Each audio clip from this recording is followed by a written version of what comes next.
त्रिपुरा का जनता भी जवाब देना जानती है। और मैं आपके माध्यम से बोलना चाहता हूँ, ये 8-10 गुंडे को जो दहशत फैलाते हैं, 18 तारीख को इलेक्शन ख़त्म है, उसके बाद आपका खुद का एमएलए मंत्री आपको भूल जाएगा, तब आप देखिए हम आपका क्या हशर करते हैं। तो इसके लिए मैं सबसे निवेदन करना चाहता हूं कि आपका अधिकार, आपका वोट है। 5-6 गुंडे आपको दड़ा नहीं सकते।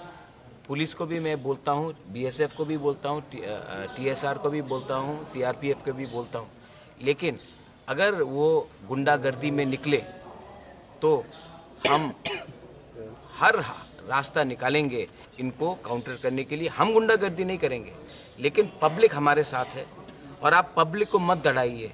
वोट उनका हक है, उनका अधिकार है। उनको सीपीएम को वोट करना है, आईपीएफटी को करना है, कांग्रेस को करना है, बीजेपी को करना है, किसी को भी करना है, वो मुझे उसमें आपत्ति नहीं है। नोटा करना है, लेकिन आप पब्लिक को दड़ाइए मत और मत बोलिए कि इनको, आपका वो रोल नहीं है। और बीजेपी को कंट्रोल करना चाहिए ऐसे गुंडे लोगों को, क्योंकि बाद में बीजेपी का ही इमेज खराब होता है।